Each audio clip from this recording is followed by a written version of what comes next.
Good morning. എല്ലാവർക്കും നല്ലൊരു ദിവസം നേരുന്നു. അപ്പോൾ ഇന്നത്തെ പരിപാടികൾ ഒരു ചായ തുടങ്ങാമെന്ന് കരുതി കേട്ടോ. ഇന്നല്ല, എന്നും ഒരു ചായയിലാണ് എൻ്റെ എല്ലാ പരിപാടികളും തുടങ്ങുന്നത്. ദിവസം തുടങ്ങുമ്പോൾ രാവിലെ തന്നെ എനിക്ക് ചായ വേണം. ചായയോ കട്ടൻ കാപ്പിയോ എന്തെങ്കിലും.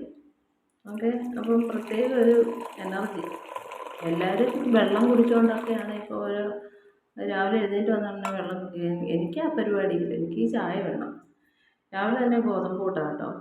ഗോതമ്പ് കൂട്ടിന് ഞാൻ പൊടി നനയ്ക്കുവാണ്. ചിലർ മിക്സിക്കകത്തൊക്കെ ഇട്ട് പൊടി ഇങ്ങനെ നനച്ചെടുക്കാറുണ്ട്. പക്ഷേ എനിക്കിങ്ങനെ ആണ് ഇഷ്ടം. കട്ട കെട്ടാതെ ഇങ്ങനെ പതിയെ നനച്ചെടുക്കുക. അത് കഴിഞ്ഞ് ഞാൻ തേങ്ങ പൊട്ടിച്ചെടുത്തിട്ടുണ്ട്. അതിൻ്റെ സീക്രട്ട് എന്നോട് ചോദിക്കല്ലേ, കറക്റ്റ് ഷേപ്പിൽ എനിക്ക് കിട്ടിയിട്ടുണ്ട്. സീക്രട്ടൊന്നും ചോദിക്കണ്ട. അപ്പോൾ പുട്ടിന് മറ്റേ ചിരട്ടപ്പുട്ടിൻ്റെ സാധനമാണ്. അത് കുക്കറിൽ വെക്കാൻ പറ്റുമെന്നും പറഞ്ഞൊക്കെ മേടിച്ചത്. കുക്കറിൽ വെക്കുമ്പോൾ തന്നെ അങ്ങോട്ടും ഇങ്ങോട്ടും ആട്ടം. ഞാൻ താഴെങ്ങാനും പോയി കഴിഞ്ഞാൽ ഇനി അടുത്ത പണി കിട്ടും, പണി എക്സ്ട്രാ കിട്ടും. അതുകൊണ്ട് ഞാൻ നമ്മുടെ പഴയ ഈ പുട്ടുകുറ്റിയുടെ കാലത്തെ തന്നെയാണ് വെക്കുന്നത്. കുടം, കലവും കുടവും അതിലാണ് വെക്കുന്നത്. തേങ്ങ ഇട്ടിട്ടുണ്ട്. പുട്ട് എനിക്കാണെങ്കിൽ ഈ അരിപ്പുട്ടിനെക്കാട്ടിലും ഭയങ്കര ഇഷ്ടം ഗോതമ്പ് പുട്ടാണ്. ഗോതമ്പ് പുട്ടിനാണ് ടേസ്റ്റ് കൂടുതൽ എന്നാണ് എനിക്കൊരു തോന്നൽ. ഗോതമ്പ് പുട്ടും കടലക്കറിയും ഉണ്ടെങ്കിൽ സൂപ്പർ. അല്ലെങ്കിൽ ഏത്തപ്പഴം പുഴുങ്ങിയത്. ഇന്നിപ്പോൾ ഇത് രണ്ടും ഇല്ല. ഗോതമ്പ് പുട്ടും വെറും പഴവും കൂടെ ഉള്ളൂ കേട്ടോ. അപ്പോൾ ഇത് രണ്ടും കൂട്ടി നമുക്ക് രാവിലത്തെ ബ്രേക്ക്ഫാസ്റ്റ് പുട്ടും പഴവും.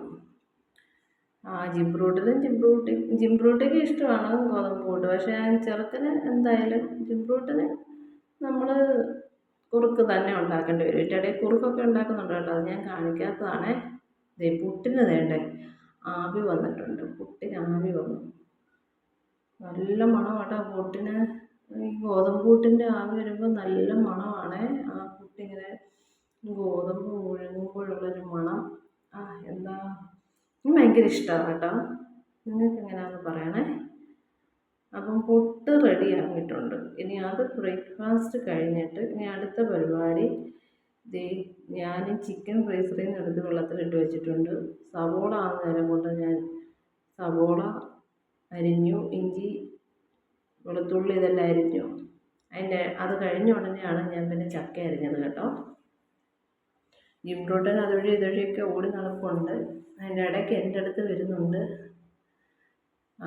ഇഞ്ചി വെളുത്തുള്ളിയും കൂടെ ചതച്ചെടുക്കുകയാണ്. പേസ്റ്റ് രൂപത്തിലൊന്നും ആക്കിയിട്ടില്ല. കുക്കറിലാണ് എൻ്റെ ചിക്കൻ കറി ഇന്ന് വെക്കുന്നത്. ഇന്നൊന്നല്ല, ഞാൻ എപ്പോഴും ചിക്കൻ കറി വെക്കുമ്പോൾ കുക്കറിലാണ് വെക്കുന്നത്. എനിക്ക് എളുപ്പമായിട്ട് തോന്നാറുണ്ട് കേട്ടോ. എല്ലാം ഇതിനകത്ത് തന്നെ, വഴറ്റിലും എല്ലാം. അപ്പോൾ ഞാൻ എണ്ണ കൂടുതലുണ്ടോ എന്ന് നോക്കുവാണ്. എണ്ണ കൂടുതലുണ്ടെന്ന് തോന്നുന്നു. ഞാൻ കുറച്ചങ്ങ് എടുത്ത്, വിശപ്പൊന്നും ആയിട്ടല്ല, ഒത്തിരി എണ്ണ കേട്ടോ. അപ്പം ഞാനത് കഴിഞ്ഞതാണ് ഇഞ്ചിയും വെളുത്തുള്ളിയും കൂടി ഇട്ട് അത് നല്ല മൂത്ത് ഗോൾഡൻ പരുവത്തിലായപ്പോഴാണ് ഞാൻ സവോള ഇട്ടത് കേട്ടോ. എനിക്ക് കാണാൻ പറ്റത്തില്ല, ഞാനിങ്ങനെ എത്തിക്കുറ്റിയാണ് നോക്കുന്നത്. ഇങ്ങനെ കുറച്ച് പൊങ്ങി നിന്നാലേ കാണത്തുള്ളൂ. അതിൻ്റെ കൂടെ ഈ ഫോണും പിടിച്ചേക്കുന്ന കാരണേ ഫോൺ അതിനകത്തോട്ട് വീഴുമെന്നുള്ള പേടി. അത് സവോള ഇട്ട് ഇതൊന്ന് പെട്ടെന്ന് വഴന്ന് വരാൻ വേണ്ടി ഇച്ചിരി ഉപ്പിട്ടിട്ട് ഞാൻ അടച്ച് വെച്ച് പച്ചമുളക് ആ കൂട്ടത്തിൽ ഇട്ടിട്ടുണ്ട് കേട്ടോ. ഞാൻ പറഞ്ഞിട്ടില്ല, പച്ചമുളക് ഇട്ടിട്ടുണ്ട്. മുമ്പ് പറഞ്ഞില്ലെന്ന് തോന്നുന്നു. ഇതെല്ലാം കൂടി ഇട്ട് ഇളക്കിയതിന് ശേഷം ഞാൻ ഇച്ചിരി ഉപ്പും കൂടി ഇട്ട് അടച്ച് വെക്കുന്നുണ്ട്. കാണുന്നത് വലിയ ബുദ്ധിമുട്ട്. പൊങ്ങിയൊക്കെ നോക്കിയാണ് കാണുന്നത്. കുത്തി ഇങ്ങനെ അടച്ച് വെച്ചാൽ മതി. അപ്പോൾ പെട്ടെന്ന് ഇതൊരു സ്മൂത്തായിട്ട് കിട്ടും കേട്ടോ. സവോള കണ്ടോ, നല്ല സ്മൂത്തായിട്ട് കിട്ടിയിട്ടുണ്ട് സവോള. ഞാൻ ഇളക്കി നോക്കുക. സ്മൂത്തായിട്ട് സവോള കിട്ടിയിട്ടുണ്ട്. അത് ഇച്ചിരി കൂടെ ഗോൾഡൻ കളറാകണമെന്ന് ചെറുതായിട്ട് ഇച്ചിരി കൂടെ കുറച്ചുകൂടെ ഇളക്കി കഴിഞ്ഞ് ഞാൻ പൊടികളെല്ലാം എടുത്ത് വെച്ചിട്ടുണ്ട് കേട്ടോ. മല്ലിപ്പൊടി, മഞ്ഞൾപ്പൊടി, മസാല ചിക്കൻ മസാല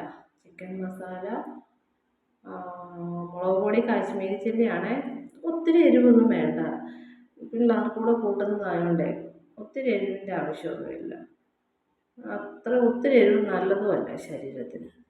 അപ്പം ഇതെല്ലാം കൂടെ ഇട്ട് പച്ചമണം പോകുന്നിടം വരെ ഞാനൊന്ന്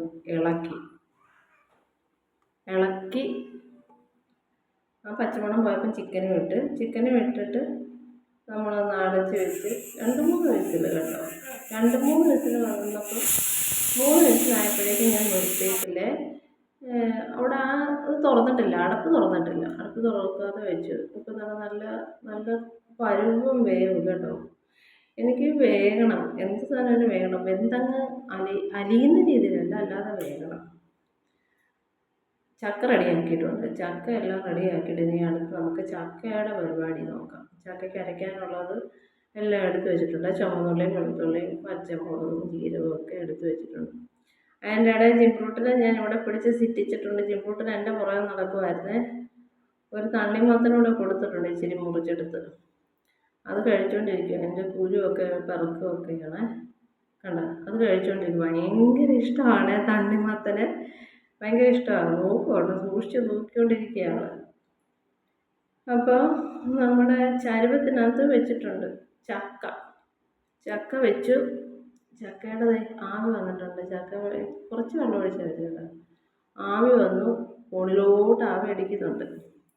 ഇനി ഞാനിത് കുത്തി ഇളക്കുവാണ്. എന്ന് പറയുന്നത് കുഴയ്ക്കുന്നത് നമ്മുടെ ചപ്പാത്തി പരത്തുന്നതിൻ്റെ തടി കൊണ്ടാണ്. ചപ്പാത്തി പരത്തുന്ന തടി കൊണ്ട് കുഴച്ചെടുത്തു. എന്നിട്ട് കഴിച്ച് നമുക്ക് എല്ലാം റെഡിയായി കഴിഞ്ഞ് ഫോട്ടോ എടുക്കാൻ മറന്നു പോയെന്നേ. എന്തായാലും ഞാൻ ഇത്രയെങ്കിലും കിട്ടിയ വീഡിയോ. ഇത് ചേട്ടനാണേ. ഞാൻ പറയുക നല്ലോണം അങ്ങോട്ട് ചിക്കൻ്റെ കാലിലൊക്കെ എടുത്ത് ചേട്ടന് കഴിക്കാൻ നേരത്ത് വീഡിയോ എടുക്കാൻ മറന്നുപോയി കേട്ടോ. വീഡിയോ എടുക്കാനങ്ങ് മറന്നു.